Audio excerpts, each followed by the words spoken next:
Hey guys, so I've got an interesting one today, and that is what words can be used to attract someone towards something that they're not necessarily familiar with, but they have some knowledge about it. Now, what you're going to want to do is not just think necessarily about the words, but the way in which you're placing them, because what you've got to do is with a slightly unfamiliar topic, you've got to break down all these boundaries.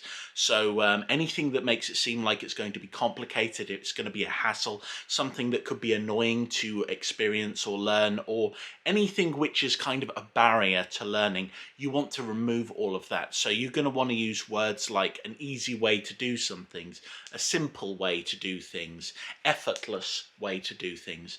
Things like that are really, really good. Some other words which are recommended by people have been safe, but I find that that's kind of dangerous because people have got negative connotations, because safe is kind of like the word trust. So for example, if you say, oh, it's perfectly safe, and people don't know you, that's immediately dangerous. If they say, trust me, why does somebody need to say, trust me? So you're going to want to avoid words which are potentially going to lose people, and just focus on keeping things as simple, quick, and effective as possible, if you see what I'm doing here. Now, you can also use other words which sort of build intrigue, like the secret way to do things, or no one is talking about this. Why? Asking questions can be really, really good. So, for example, bringing them into something and asking them a question, sort of bringing them along a path of discovery, where what you do is you're amplifying the curiosity of someone to find out what is actually driving them in that direction. So they want to find out what you're doing, and you know, you can work this little aura of mystery around things, and that can be really, really good, because then people will follow because they're interested in finding out more. And by using these kind of tactics, it can be really, really good. You can also amplify fear of missing out, for example, so FOMO. So what you can do is you can use words like urgent in order to do it. Like the whole concept of a fire sale, for example, everything must go today. You can if you put a time limit on something, and you'll see this on a number of sales websites where they offer you a deal within a certain time limit, you can also help promote sales in that way. I don't personally like doing it this way, but it is highly effective. So when it comes down to it, you've got to think about the psychology of doing something. So whatever it is that you're trying to promote to people, try standing in front of a mirror and just saying the words out in front of you a couple of times. What you want to do is keep things as simple and short as possible.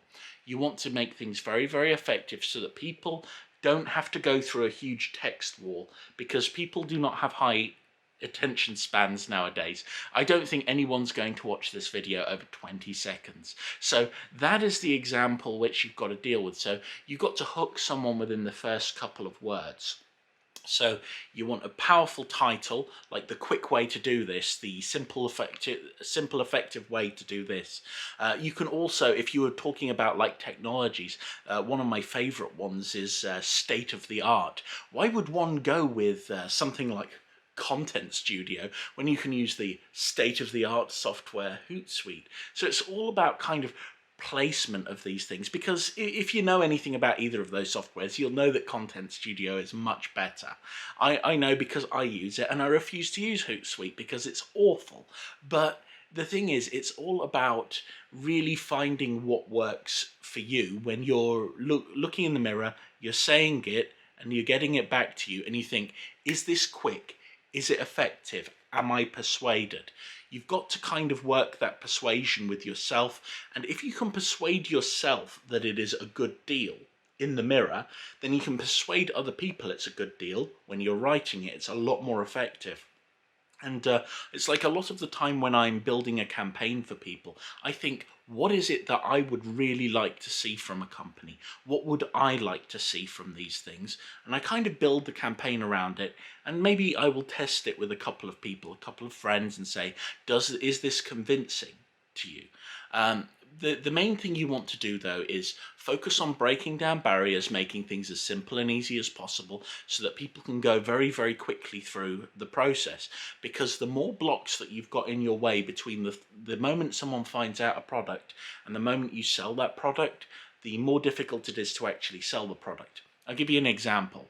One of the reasons people who run ClickFunnels websites, yeah, I know, I hate them as well, but one of the reasons they have a contact form which signs people up on page 1 of these websites is because they want to cut everything out, all of these stuff, and they want to at least get somebody's email, because that is the start of their chain process, which will bring someone in over time. And the thing is, if someone's got to go out through several pages to get to that contact form, every page that they have to go through is customers lost. So that's why they do it on the first page. They initially start off directly with something where they can immediately market to you. And that is a very effective strategy. And that's one of the reasons ClickFunnels has been so successful over the internet. But when it comes down to it, language is very important. It's important to keep things short and sweet. Don't use complicated words as well. Complicated words can be, even though I like words like meticulous, Brobdingnagian, incontrovertible, it's like these kind of words are not necessarily good, especially if you're selling to a global audience, because people in different countries, for example, it's like quite a few people have viewed my channel from, say, for example, India, Sri Lanka. They aren't necessarily going to have an understanding of what the word meddlesome means, which is why I would avoid using that. So what you've got to do is keep your language fairly simple, keep things fairly short and easy to understand. That is the best persuasion to you, because if you look at, for example, let's say, for example, when Donald Trump, I know a lot of people hate him, but he is a good persuader. They say he's got a very, very low-level vocabulary. One of the reasons he's successful is because he uses a low-level vocabulary so that people can very easily understand exactly what he's saying, exactly what he's getting at. He's not hiding things. And some people who've dealt with marketing systems before, they have found that when they waddle into this morass of horror that the marketing system is, they found that there's a lot of language there which is there to make people feel like the marketer knows what they're talking about. You'll see a lot of complicated language. I see a lot of marketers using UX a lot of the time. That's for user experience. So what you want to do is you want to keep your language simple. Instead of saying UX, user experience, make it so that people can easily understand what you're doing and what you're saying. Because if you use anything that's complicated, yes, it may sound like, it's like I use SEO a lot. But then again, people who come across my videos, they will understand that it means search engine optimization. But if I want to talk to a customer, I'm always going to say search engine optimization. And when they say, well, what exactly is that? I can explain what it is, and I explain it as simply as possible, which is basically I go through your website and I make sure that it is properly optimized so that it appears higher on search engines rather than lower down on search engines. So basically it affects your position when people will look for your company. And by doing that and doing it in a very, very calm manner and in a very simple manner, I'm making it much more effective than going to someone and saying, hey, I've worked on the UX for your website, done the SEO, done this, done that, and using all of these buzzwords and things like that. You don't generally want to use too many buzzwords with things. Just stick with things, keep it simple. It's a simple way to learn things. It's quick and easy. People love easy. So when you've got things like that, it basically breaks down all of those barriers, like, for example, the barrier of understanding, the barrier of hesitation, anything where people feel like they're actually going to have to work. You don't want to do that. You want to basically glide them through the sales process. And when you're doing that, it's a much, much more effective way of dealing with potential customers.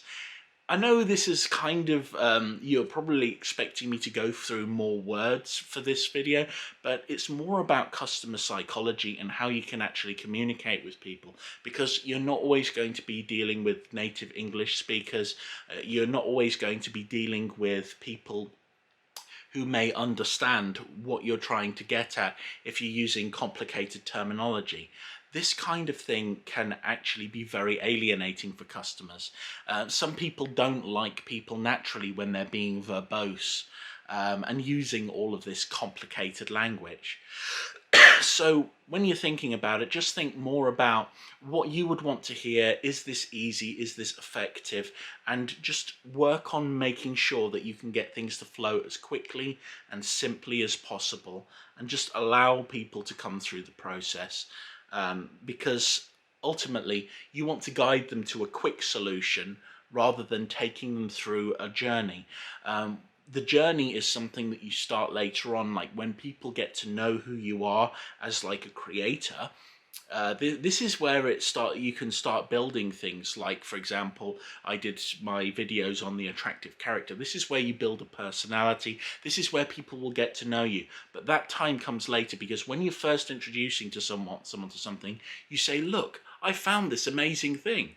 And people will come and they will look at it, and if they think it's amazing, they'll start to follow you. And then as they follow you, they'll get to know you. It's a good reason to use like stories and parables to sort of build that trust and build that relationship over time. But when you're looking at the initial sale, the first thing is you've got to get that initial sale. So you've just got to think, how can I get this out as fast and as effectively as possible? Because you do not want to get bogged down with all of the complicated jargon that you can use to basically engulf people and smother them, and you get what I'm saying, right? So when it comes down to it, just focus on keeping things effective and short, because if people are going to get a product, they're going to get a product. All right, and if you can sell that product in just a few sentences, make it as short as possible, make it snappy, make it quick, make it efficient. Because if you say something's quick and yeah, you've got a huge text wall, that is not going to teach people anything. So it's really, really counterproductive to do something like that. So remove all of your barriers and just focus on getting a good flow. Anyway, I'm starting to ramble now, but I'm enjoying this motion. I might keep doing it for a couple of minutes more, but I should probably end the video because this is a little bit weird. But anyway, you have a fantastic day, and thank you so much for the question.